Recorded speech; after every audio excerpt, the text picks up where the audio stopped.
Convicted felon Donald Trump needs all the campaign cash he can get to pay his legal fees. So yesterday, he sent out a fundraising email with the subject, "Haul out the guillotine." Jimmy Kimmel and Stephen Colbert had been building toward this moment from the second Donald Trump was sworn in for his second term. They had spent years satirizing his politics, mocking his contradictions, and using their platforms as late-night hosts to sharpen the edge of political comedy. But after Trump's rocky first few months back in office following his narrow victory over Kamala Harris, they unleashed something different, an unrelenting barrage that didn't just rely on jokes, but leaned heavily into cultural commentary, performance, and sheer exasperation. It was the culmination of years of tension between Trump and America's late-night scene, and the reaction it stirred spoke volumes about the state of politics, media, and comedy in the United States. Before we start, smash the like and subscribe buttons for more updates. Trump's second term had not started smoothly. The nation, already divided, watched as the chaos of his governance began to mirror his first administration, but with even less restraint. Policies were rolled out abruptly, his cabinet was filled with controversial picks, and his rhetoric on social media once again dominated headlines. Into that atmosphere, Kimmel and Colbert stepped with monologues that felt less like nightly entertainment and more like cathartic release valves for millions of viewers unsettled by the direction of the country. Their words did not merely lampoon, they dismantled piece by piece the credibility Trump tried to reclaim after defeating Harris. The center of their attacks was not just his policies, but the swirl of scandals around him. Accusations of multiple secret affairs against Melania exploded in the press, reigniting questions about his personal life that had hovered during his first presidency. Both comedians understood how combustible this was. They wove it into their material with precision, not reducing it to salacious gossip, but using it as a prism through which to critique his hypocrisy. Trump had long positioned himself as a champion of family values to certain voting blocs, and Kimmel and Colbert exploited the gap between that image and the allegations with devastating comedic timing. They transformed the story into a cultural mirror, forcing the audience to consider what it said about leadership, morality, and the standards to which presidents are held. Kimmel, who often infused his monologues with a blend of emotional earnestness and sharp wit, treated the allegations as more than tabloid fodder. He connected them to Trump's broader pattern of disregard for trust, whether in personal relationships or political commitments. On his stage, the personal and political merged seamlessly, and the laughter of the studio audience carried an undertone of outrage. For many viewers, the humor didn't erase the seriousness of the claims. It illuminated them in a way news reports alone could not.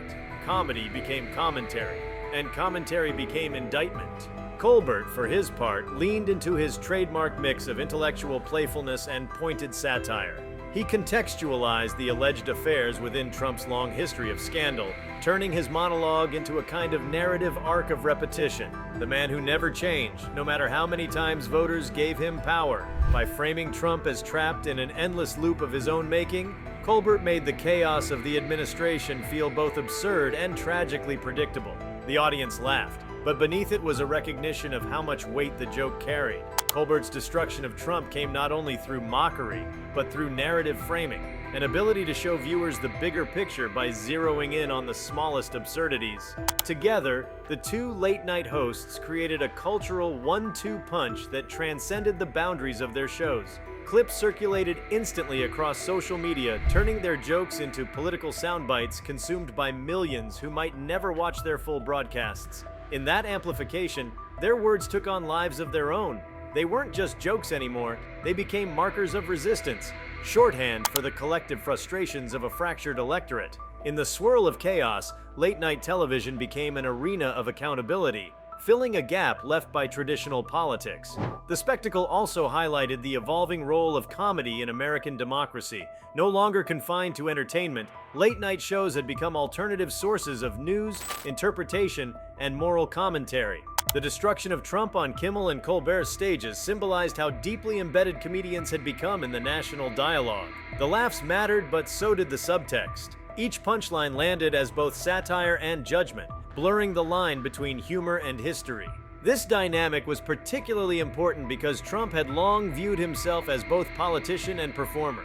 He thrived on spectacle, media attention, and the projection of dominance. Kimmel and Colbert, by dismantling his image on their stages, attacked him on his own turf.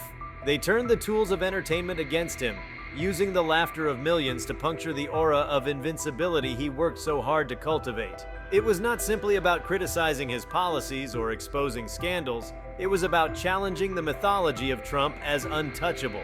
And in doing so, they reshaped the balance between politics and pop culture. The focus on his alleged affairs was particularly effective because it struck at the tension between public perception and private behavior. For decades, questions of morality had been central to American politics, with leaders held to high standards of personal conduct. By weaving these allegations into their takedowns, Kimmel and Colbert underscored the hypocrisy of a president who demanded loyalty, yet appeared incapable of practicing it in his most intimate relationship. It wasn't about mocking Melania or indulging in gossip. It was about holding up a mirror to the contradictions that defined Trump's persona. Audiences responded with a mix of laughter and relief, sensing that someone was articulating what many were feeling but couldn't express. The comedy became a release valve in a political moment that felt suffocating to large portions of the country. It was a reminder that even in the face of power, humor could strip away pretense and reveal uncomfortable truths. The destruction wasn't physical or political. It was cultural, psychological, and deeply symbolic. Yet what made this moment so striking was that it happened in unison. Both Kimmel and Colbert had dismantled Trump before, but rarely had their critiques converged so sharply around the same theme at the same time. This synchronization amplified their impact, making it feel like a coordinated cultural reckoning. The overlap between their shows created an echo chamber that reverberated across the political landscape, intensifying the humiliation Trump faced in the public eye. It was as if late-night television had staged a collective intervention for the country. The implications of their takedown stretched far beyond ratings or viral clips. They spoke to a larger shift in how political authority is contested in modern America. Presidents had always faced ridicule, but never before had comedy been so central to the opposition. Kimmel and Colbert's destruction of Trump was not about partisanship alone. It was about redefining the role of humor as a form of political accountability. In a world where traditional institutions struggled to keep pace with Trump's chaos, comedians stepped in to fill the void, offering clarity through laughter. Their monologues also highlighted the fragility of Trump's second-term mandate. Having defeated Kamala Harris, he claimed a renewed legitimacy, but the rocky start of his administration and the scandals swirling around him eroded that image quickly. By pouncing on his weakest moments, Kimmel and Colbert accelerated the unraveling of his public standing. Their jokes became more than commentary. They became part of the story, shaping how millions of Americans processed the presidency. The destruction was not just about tearing Trump down, but about elevating the conversation around him. Comedy allowed for complexity, to laugh at the absurdity while recognizing the gravity. The allegations of secret affairs weren't brushed aside as trivial.